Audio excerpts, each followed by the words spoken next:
Bonjour Mehdi. Bonjour Cécile.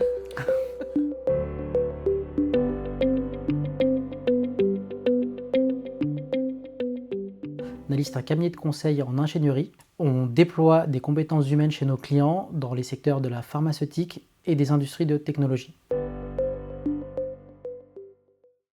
C'est une agence de voyage culturel. On emmène plus de 10 000 clients chaque année et on produit et on vend en direct tous nos voyages.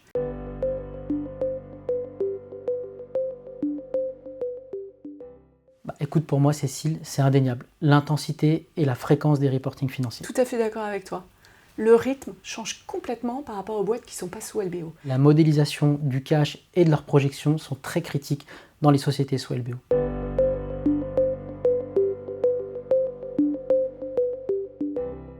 Moi, la relation aujourd'hui qu'on a avec Sparring Capital, c'est une relation basée sur la confiance et la transparence. La confiance, elle s'acquiert par fiabilisation des données. Mais pour fiabiliser les données, il faut aussi fiabiliser nos outils.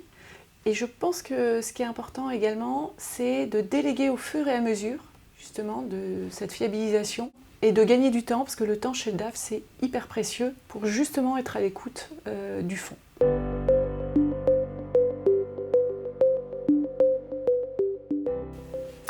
Chez Intermed, en effet, on a traversé la crise Covid et 2023 était vraiment l'année de la reprise, au moment où je suis arrivée. Et donc, il fallait rassurer le fonds via la fiabilité des données et amener une certaine, justement, visibilité. Nalis, en fait, a connu un changement de gouvernance globale sur les 2 dernières années. Et en fait, mon rôle dans cet environnement, il a été double. Premier niveau, c'était organisationnel. En complément des compétences que doit avoir un directeur financier à ce moment-là, il y avait aussi la partie attitude. On devait apporter de la sérénité dans l'entreprise et pouvoir fédérer les gens et conserver un niveau de confiance.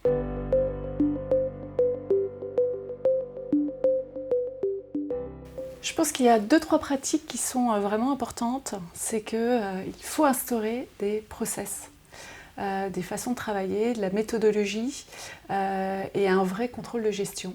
Je pense également qu'il y a une autre pratique qui est importante, c'est d'avoir des indicateurs qui sont compris de tous et qu'on partage et qu'on suit avec les opérationnels. Je suis entièrement d'accord. L'aspect business partner de la fonction du directeur financier est très importante dans les situations de transformation. Pourquoi ? Parce qu'aujourd'hui, sans ces KPIs opérationnels, on n'est pas capable d'expliquer clairement les données financières qu'on remonte auprès de nos investisseurs. C'est hyper important. Et je rajouterai une troisième pratique, Cécile, c'est l'importance de se projeter en modélisant les données financières du futur.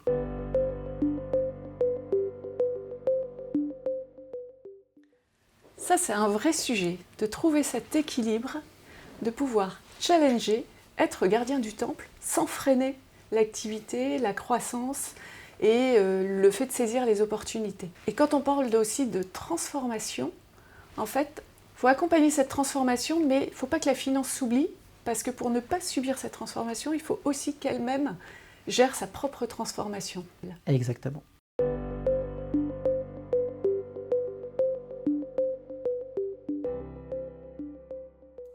Pour moi, tout d'abord, il y a le niveau d'exigence qui est extrême. Les reportings mensuels sont challengés par plusieurs parties, fonds d'investissement, la banque et la direction générale. Ça, c'est le premier point.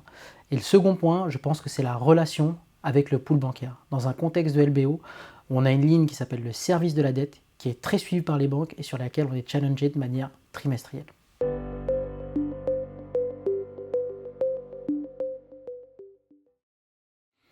Alors écoute Cécile, je ne sais pas si c'est vraiment un conseil que je peux donner, mais une chose est sûre, il faut qu'ils s'attendent à pouvoir muscler leurs compétences, parce que celles-ci seront challengées de manière très fréquente. Je suis complètement d'accord avec ce point-là et je pense que dès qu'il arrive, il faut qu'il fiabilise les fondamentaux. C'est-à-dire que les données, elles doivent être nickel, elles doivent être rendues vraiment dans les délais et surtout se constituer une bonne équipe. Je te rejoins. Pour moi, c'est hyper important de s'entourer des bonnes personnes. Et je peux le dire aujourd'hui, sans les équipes qui m'entourent au sein de la direction financière, j'aurais pas pu traverser les challenges que Nalis a traversés. Bravo à toi et à tes équipes. Je te rejoins complètement parce que j'ai reconstitué l'équipe finance et maintenant je peux compter sur eux et je peux répondre d'autant mieux aux exigences du fonds. Et bravo également à toi et à tes équipes. Eh ben, à tous ceux qui nous écoutent, moi je vous invite à rejoindre la communauté de DAF Swell BO parce que c'est un environnement très challengeant, mais on s'éclate énormément. Exactement, parce que je pense que ce poste-là, quand tu l'as essayé, bah, tu veux recommencer. On est d'accord.